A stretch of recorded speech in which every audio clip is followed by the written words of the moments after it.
Assalamualaikum warahmatullahi wabarakatuh. Alhamdulillahirabbil alamin wassalatu wassalamu ala asyrafil anbiya'i wal mursalin wa ala alihi washabihi ajmain. Rabbi shrah li sadri wa yassir li amri wahlul 'uqdatam min lisani yafqahu qawli. Amma ba'du.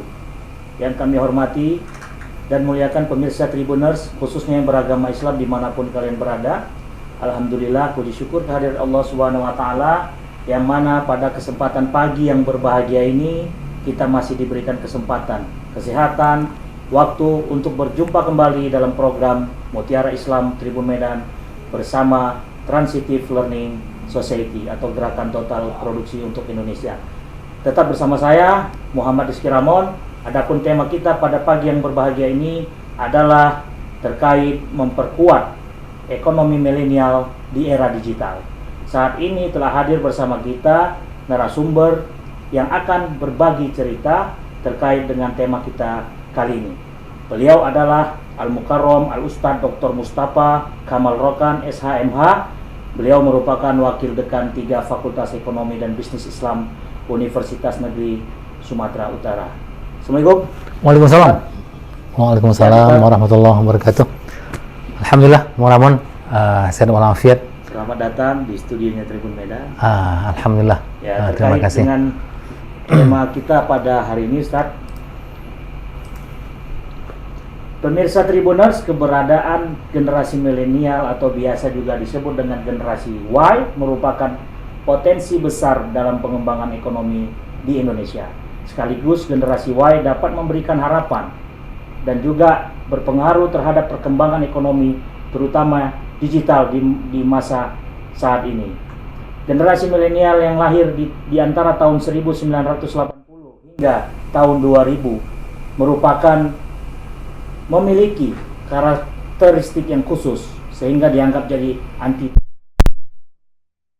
generasi X. Generasi milenial dalam hal penggunaan teknologi lebih dominan, budaya lebih pop, dan juga memiliki nilai-nilai yang jauh lebih toleran. Banyak kegiatan ekonomi, terutama ekonomi digital yang muncul dari kreativitas anak-anak muda. Di antaranya ada aplikasi transportasi, ada aplikasi pembelian dan lain sebagainya. Nah, bagaimana kita bisa mengetahui terkait dengan tema kita? Mari kita tanyakan langsung kepada Ustadz. Atau Ustadz mungkin ada yang mau disampaikan dalam bentuk mukadimah. Silakan Ustadz. Terima kasih, Bung Ramon. Assalamualaikum warahmatullahi wabarakatuh. Waalaikumsalam warahmatullahi wabarakatuh.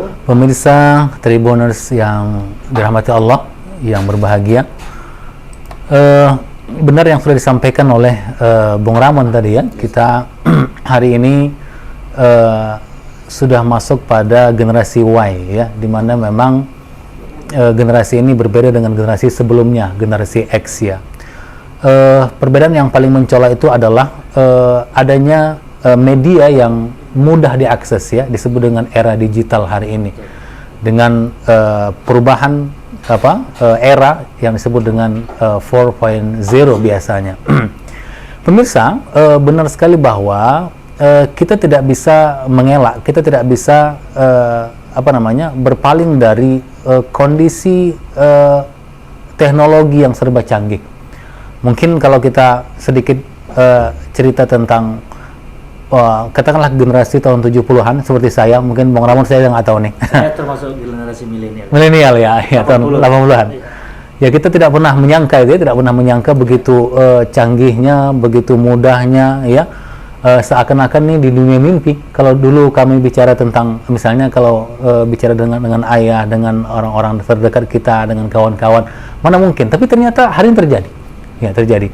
Nah, perubahan ini tentu mengubah cara kita bersikap, bahkan juga berdampak terhadap budaya ya. Sudah disampaikan Bung Ramon tadi, berdampak dengan budaya kita, berdampak terhadap juga sikap kita, dan yang menjadi penting untuk kita bicarakan adalah berkaitan dengan ekonomi, di mana memang bagaimana pemenuhan kebutuhan kita ya, pemenuhan kebutuhan kita dan pemenuhan keinginan kita. Dalam ekonomi kan ada dua istilah ya Bung Ramon ya. Ada yang disebut dengan kebutuhan atau needs, kemudian ada kemauan atau keinginan dengan disebut dengan want ya.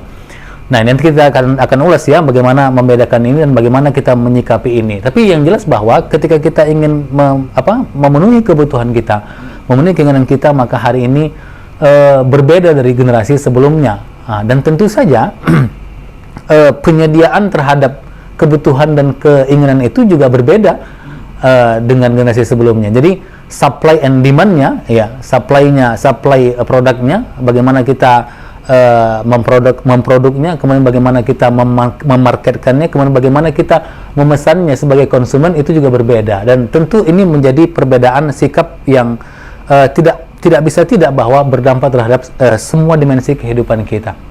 Demikian Bang Ramon. Oke, berarti kita melihat saat ini memang fenomena munculnya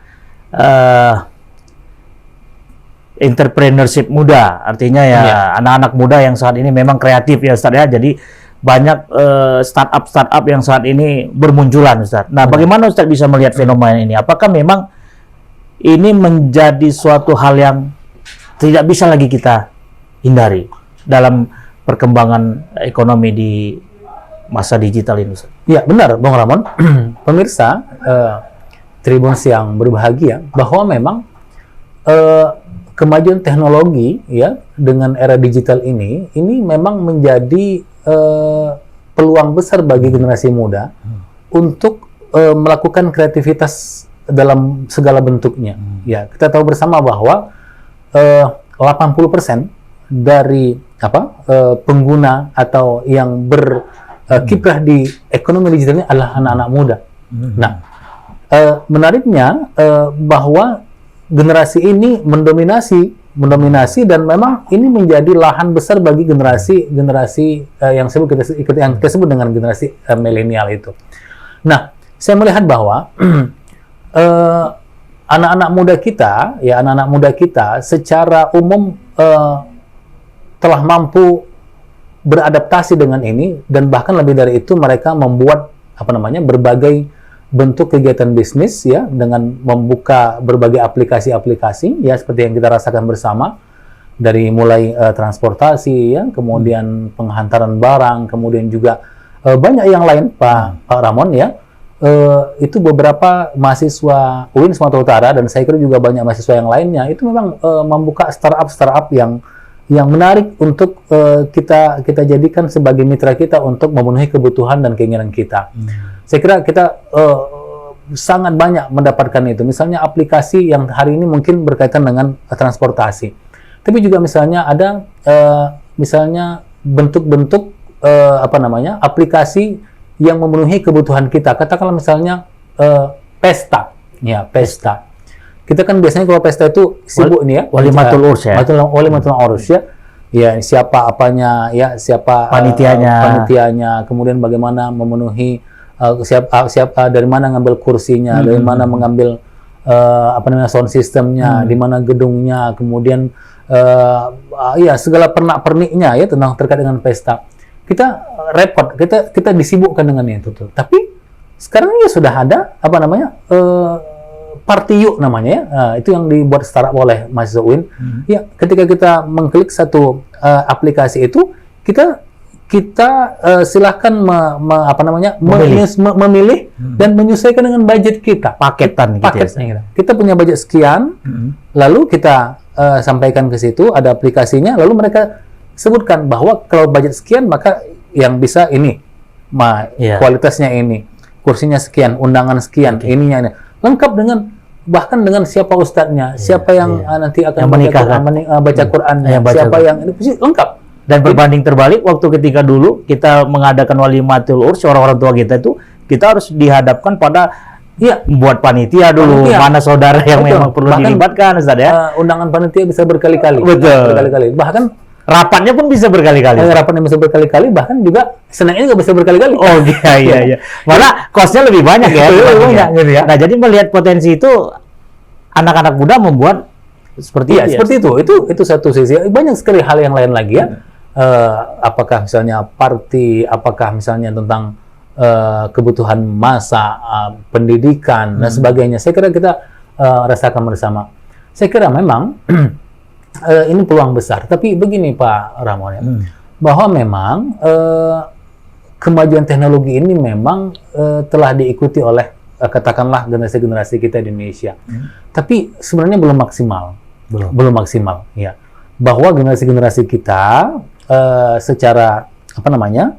Angka entrepreneurship ya tahun 2020 ya 2019-2020 yang saya lihat itu yang dilakukan oleh Talent Global Index ya, bahwa kita masih urutan yang berapa ya 60-an di terkait dunia. apa tuh? Terkait dengan entrepreneurship itu. Entrepreneurship itu ya. Bahwa memang banyak apa namanya prestasi-prestasi generasi muda kita yang telah membuat itu ya, termasuklah misalnya aplikasi-aplikasi yang katakanlah di lingkup yang kecil ya. Kemarin di Batubara juga sudah ada aplikasi yang dibuat oleh anak-anak mahasiswa kita, yang generasi muda kita di UIN dan sebagainya. Tetapi angkanya sesungguhnya kalau kita bandingkan dengan negara lain, kita masih kalah. Ya, ya negara-negara Eropa, terutama seperti Swiss ya, kemudian apa namanya Singapura ya, kemudian juga Australia itu masih di posisi di atas ya. Ini menunjukkan bahwa walaupun anak-anak muda kita sudah melakukan itu sebagian, tapi ini sesungguhnya belum maksimal. Yang harusnya anak-anak muda kita justru memang harus lebih aktif ya, harus lebih berkreasi, harus betul-betul memanfaatkan ini, karena itu adalah sesuatu yang tidak bisa kita hindarkan dan memang kita harus mengambil bagian dari situ. Kalau tidak, kita menjadi orang yang tertinggal. Ya, nah, ketertinggalan. Boleh sedikit dijelaskan ke pemirsa Tribuners, Ustaz? Bisa nggak digambarkan tentang sudut pandang Islam terkait dengan perubahan dalam bentuk ekonomi yang dua kebutuhan tadi ya, needs dan wants tadi, iya. Dilihat dari kondisi saat ini, Islam melihat seperti apa, Ustaz? Iya, benar. Penting dipahami oleh pemirsa Tribun yang berbahagia dan tentu kepada juga umat Islam dan juga kepada umat yang lainnya ya, bahwa agama itu justru mendorong kreativitas, mendorong etos kerja kita, ya, bahwa memahami agama justru adalah memahami potensi kita, ya, potensi kita untuk apa? Untuk memberikan kemanfaatan sebesar-besarnya. Jadi memang dimensi agama sangat penting, Pak Ramon, ya, karena memang apa? Karena memang agama akan mengawal kemajuan teknologi ini, di mana kita bagian dari itu dan terlibat dalam itu, untuk meluruskan misi kehidupan ini. Nah, pemirsa, saya sering sampaikan ya dalam berbagai kesempatan bahwa istilah-istilah agama, pemahaman terhadap agama itu justru harus mendorong kita ikut berpartisipasi, ikut dalam apa namanya, dalam dunia digital hari ini, di mana memang kesempatan itu besar untuk kita, untuk apa? Untuk melakukan kemanfaatan yang sebesar-besarnya. Katakanlah begini, dalam agama itu orang yang paling baik itu adalah orang yang banyak memberikan kemanfaatan. Khairun nas anfa'uhum linnas. Nah, kesempatannya justru ada dan sangat besar peluangnya pada era digital. Ketika kita mampu membuat aplikasi, apakah memang aplikasi langsung dalam konteks bisnis, ya? Dan ingat, dalam konsep Islam itu bisnis itu tidak berdiri sendiri, Pak Ramon. Ya, maksudnya berdiri sendiri itu bahwa bisnis is money, ya, bisnis is profit, tidak. Tapi justru profit tentu ya untuk memenuhi kebutuhan kita, tapi juga adalah misi kita untuk menyebarkan kemanfaatan sebagai tugas kita sebagai khalifah di permukaan bumi ini. Oleh karena itu, apa namanya? Saya kira memang kita juga hari ini merasakan itu, bagaimana bentuk-bentuk filantropi Islam terutama ya, misalnya zakat, wakaf dan sebagainya juga ditopang oleh online ya. Hari ini orang berzakat ya pakai online ya, pakai online, nggak perlu lagi tak harus datang lagi ke kantor ya, ketok pintu kemudian kita minta, tapi justru juga pakai online. Wakaf juga demikian dan sebagainya. Oleh karena itu pandangan Islam tentu era ini harus dimanfaatkan besar untuk apa? Untuk melakukan kebaikan-kebaikan, dan tentu kita juga dalam rangka memenuhi kebutuhan kita sebagai manusia. Dan ini bisa dikategorikan amalan jahiliyah juga. Benar sekali. Ketika maafnya dalam konsep Islam itu ada namanya wakaf ya. Jadi salah satu yang bisa didorong dari kondisi kita hari ini, katakanlah pandemi yang masih berlangsung, kemudian juga era digital yang begitu masif di tengah-tengah kehidupan kita, justru bagaimana selain memang kita memenuhi kebutuhan hidup kita, bagaimana aplikasi-aplikasi yang kita buat, kita kreasi dengan baik itu. Nah, ketika kita mewakafkannya, dan maafnya, kalaupun nanti kita telah tiada, maka itu akan berdampak, akan diberikan Allah ganjaran yang berlipat ganda selama memang apa yang telah kita berikan itu bermanfaat oleh orang banyak. Bahkan seperti yang Pak Ramon ketahui dan kita rasakan bersama pemirsa, bahwa ya satu aplikasi itu bisa dilakukan oleh jutaan orang dan dimanapun berada. Ya kan, kalau dulu katakanlah kita sedikit bicara tentang wakaf, katakanlah pada zaman Utsman bin Affan ya. Nah, dia berwakaf sumur ya, wakaf sumur, lalu misalnya sumur itu dimanfaatkan oleh orang sekitarnya, dan tentu hanya orang itu saja yang mendapatkan kemanfaatan, walaupun akhirnya memang sampai sekarang masih ada sumur itu, masih ada kemanfaatan itu. Tapi sekarang ini saya kira kita mungkin maafnya bisa lebih dari Utsman bin Affan gitu ya. Bukan berarti dalam konteks yang lainnya ya, tapi bahwa kemanfaatannya itu bisa dinikmati, bisa dirasakan oleh jutaan bahkan mungkin miliaran orang gitu. Misalkan katakanlah sebuah aplikasi yang sangat menarik yang dimanfaatkan oleh orang seluruh dunia ini, maka saya kira begitu besarnya lah katakanlah ganjaran dari Allah Subhanahu wa taala. Ya tentu pemirsa ya, selama kita memang ikhlas karena Allah Subhanahu wa taala, kira seperti itu. Dan termasuk juga program Mutiara Islam ini Ustaz ya. Benar. Jika misalnya maafnya ya mudah-mudahan lah hasil diskusi kita hari ini akan bisa menjadi membuat orang memahami agama dengan baik ya, orang bisa termotivasi untuk melakukan apa yang baik dari kegiatan kita hari ini, maka sampai kapanpun bisa diulang dan orang akan mendapatkan kemanfaatan dari itu. Nah, kembali kepada tema kita tadi Ustaz ya, penguatan ekonomi milenial tadi Ustaz. Benar. Apa yang bisa Ustaz kasih clue lah, artinya kegiatan apa aja sih sebenarnya yang menjadi penguatan dalam ekonomi di era ini Ustaz? Iya. Pemirsa Tribuners yang dirahmati Allah, bahwa yang pertama tentu yang saya sampaikan di awal tadi, bahwa cara pandang kita terhadap kemajuan teknologi itu harus bersifat terbuka, inklusif. Itu yang pertama ya. Tidak boleh atau tidak dibenarkan bagi kita, wah ini kan era hari ini, bahkan juga ada kadang-kadang ditambahi dengan kalimat-kalimat tambahan tuh Pak Ramon, ini sudah mendekati kiamat ini gitu ya. Sehingga kadang-kadang menjadi sudahlah, tak usah lagi diikuti gitu. Dunia aja lah, artinya akhirat aja ya. Akhirat saja gitu ya. Apalagi misalnya generasi-generasi X ya, katakanlah generasi yang 80 tahun ke belakang gitu ya. Oleh karena itu, yang pertama terbuka. Nah, yang kedua, bahwa sebagai generasi milenial, anak-anak muda ya terutama, dan tentu tidak terbatas anak muda, semua kita itu memang harus berkreasi. Selain mengikuti misalnya apa yang kita dapatkan dari share kawan-kawan, kemudian dari banyak aplikasi-aplikasi, kita juga harus berkreasi. Silahkan berkreasi, di mana memang alat untuk berkreasi itu sudah lengkap. Tidak ada kalimat, tidak ada support gitu, tidak ada bahannya, tidak ada ininya, tidak ada uang gitu ya. Tidak ada 1001 alasan. Tidak ada 1001 alasan. Bahwa silahkan berkreasi, siapa yang berkreasi maka dia akan mendapatkan. Ya, kalau bahasa kita kan, bahasa yang sering disampaikan manjad wajada. Barang siapa yang bersungguh-sungguh pasti mendapat. Nah, dalam konteks hari ini pemirsa Tribuners, bahwa anak-anak muda kita ya menjada itu, usaha sungguh-sungguh itu memang harus kita ambil dalam konteks digital ini gitu ya. Bahwa bukan berarti bahwa misalnya ada kegiatan-kegiatan yang bersifat tradisional atau konvensional kita tinggalkan, tidak ya, tapi bahwa kita ikut serta di situ dan justru kita mewarnai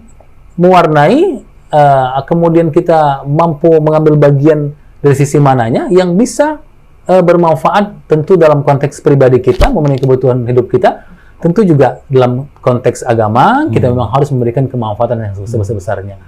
Jadi memang saya kira hari ini juga cukup berkembang itu ya, misalnya match atau combine antara bisnis dengan sosial. Nah ya, ada namanya social business ya, social entrepreneur juga ada.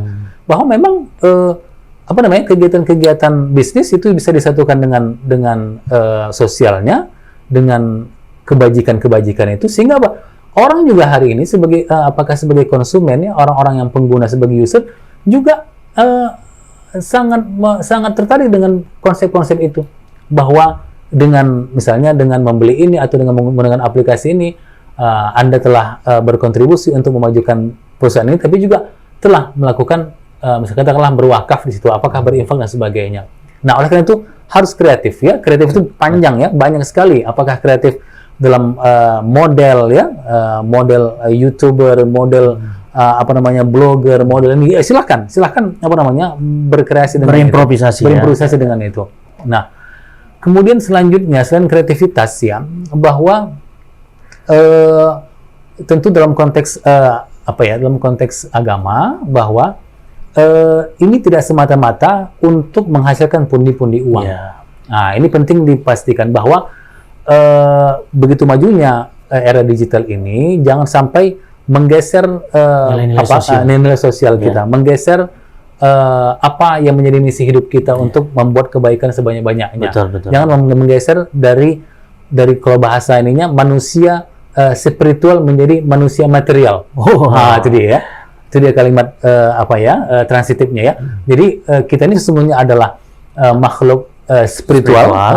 Yang juga memang ada materialnya, tapi jangan bergeser nanti akhirnya dimensi spiritualitasnya menjadi kering, tapi justru dimensi materialnya menjadi mengemuka dan yang dominan. Tidak, tapi justru konsep keseimbangannya tetap terjaga. Karena kita juga makhluk sosial juga ya. Makhluk sosial, makhluk yang membutuhkan orang lain.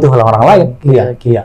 Nah, jadi Ustadz melihat peranan anak muda saat ini di pengembangan ekonomi kreatif ini sejauh ini masih belum maksimal ya Ustaz. Ya, saya kira sudah banyak kemajuan ya. Saya kira kita sudah sangat bangga dengan banyaknya inovasi kreasi.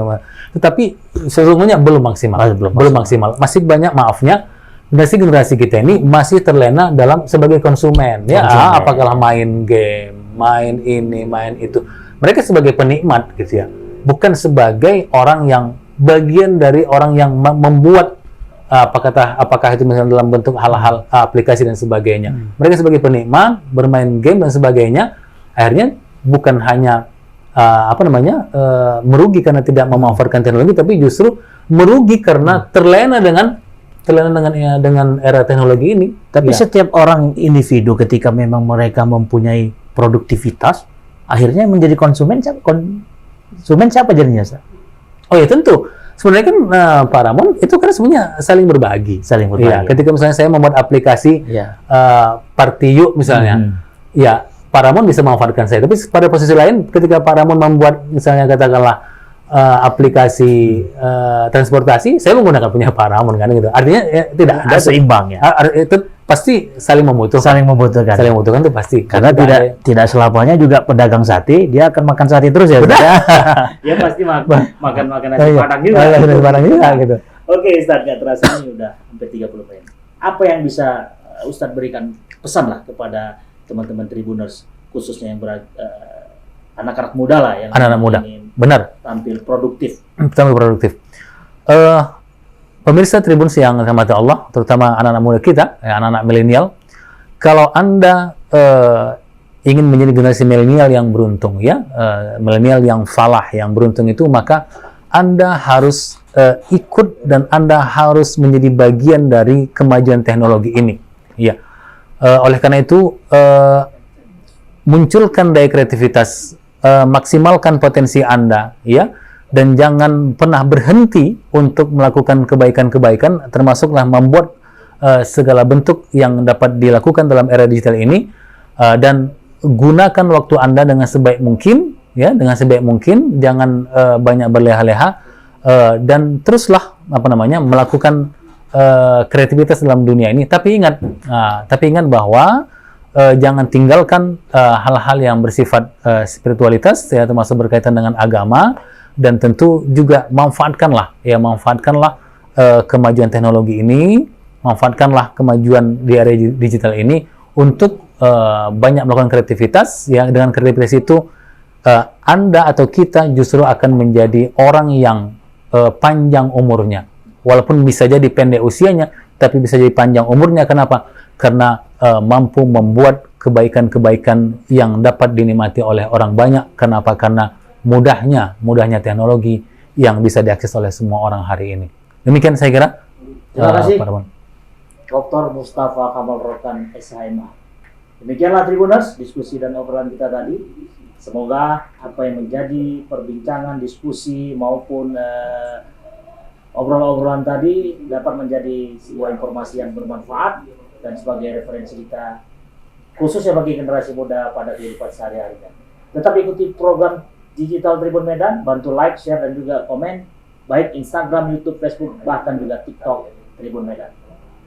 Khusus program Mutiara Islam yang hadir setiap Jumat pagi pukul 9 waktu Indonesia bagian Barat. Terima kasih kepada Ustadz, terima kasih kepada seluruh pemirsa Tribuners yang terus setia menyaksikan program ini. Saya bersama seluruh kru yang bertugas, mohon pamit undur diri. Kita bertemu kembali pada program dan waktu yang sama. Billahi taufiq wal hidayah. Wassalamualaikum warahmatullahi wabarakatuh.